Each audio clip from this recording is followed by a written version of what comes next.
Hello friends, so welcome to this lecture on Azure Security Center, security policies and what are the different options you have to configure those security policies.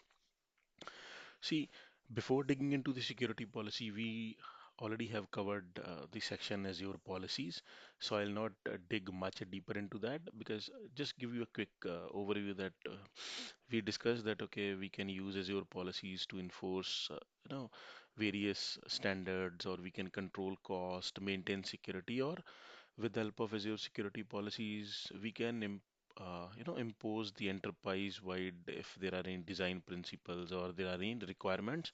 So with the help of Azure security policies, we can control that. Or like example we discussed.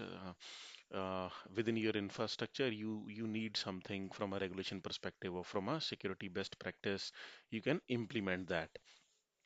So what is your security policy? Like it drives a set of controls which are recommended for resources within a specified subscription. Let's say within a certain subscription, you have some HR related data, you have some data related to the application which processes the a very high data classification information, or a very sensitive information is being processed by the application.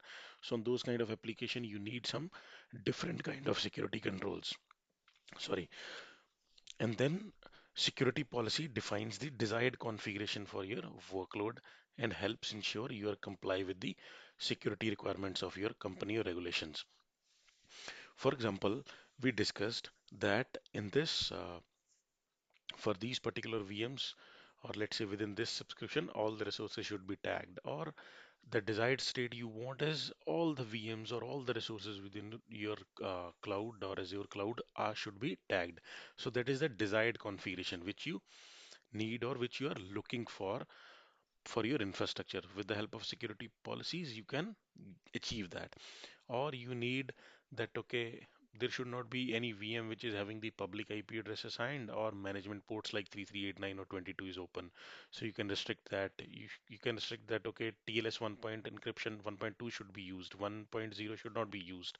So all these things you can enforce through the security policy. So policies are like we implement something to attain a certain level, to attain a certain state.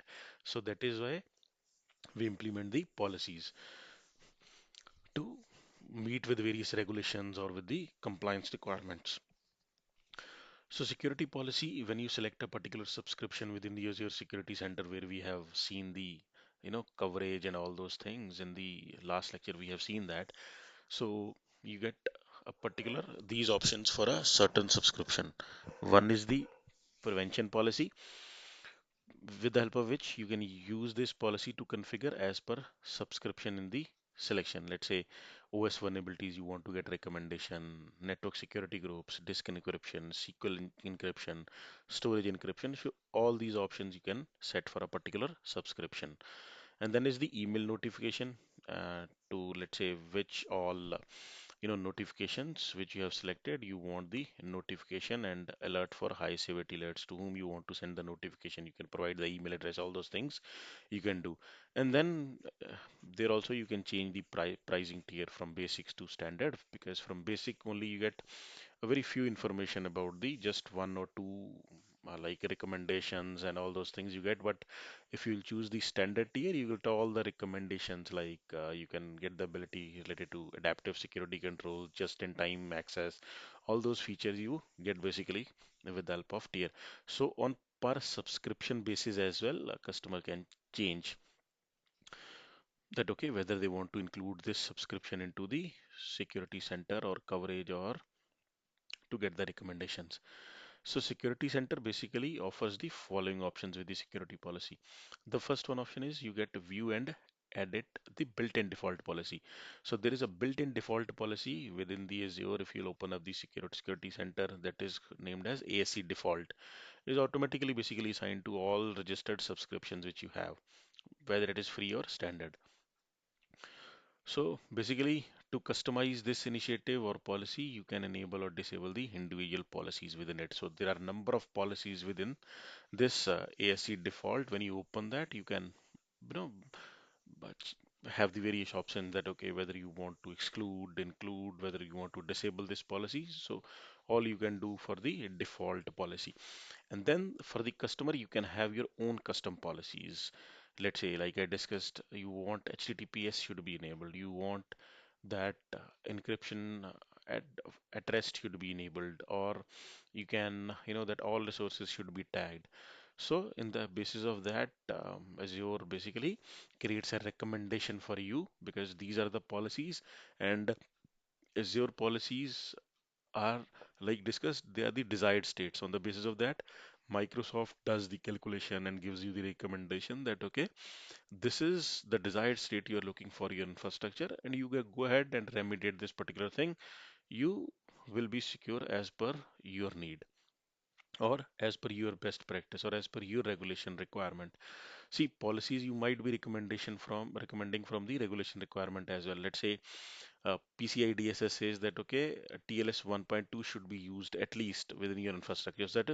So that is like a compliance requirement if your organization is using the processing the credit card data for the customers. In that case, that is the requirement. Let's say you're dealing with SOX compliance, or you're dealing with the GXP. So in that case, these are the this is what regulation says, and ultimately you have to obey that in order to be compliant. So in that case, you can implement the security policies which will help you to achieve that. So you can create the custom policies, then add the regulatory compliance policies as well, like discussed. You can, you know, uh, let's. The security center dashboard basically shows the status of the assessment within your environment.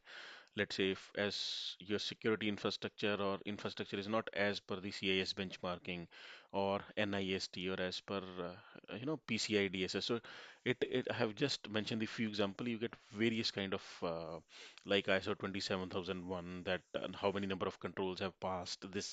These are missing. So on the basis of that as well, you can improve the posture of your security and improve the score basically, which Microsoft provides on the basis of policies and the the judgment it has taken that okay, this should be the desired state and these are the improvements which needs to be done.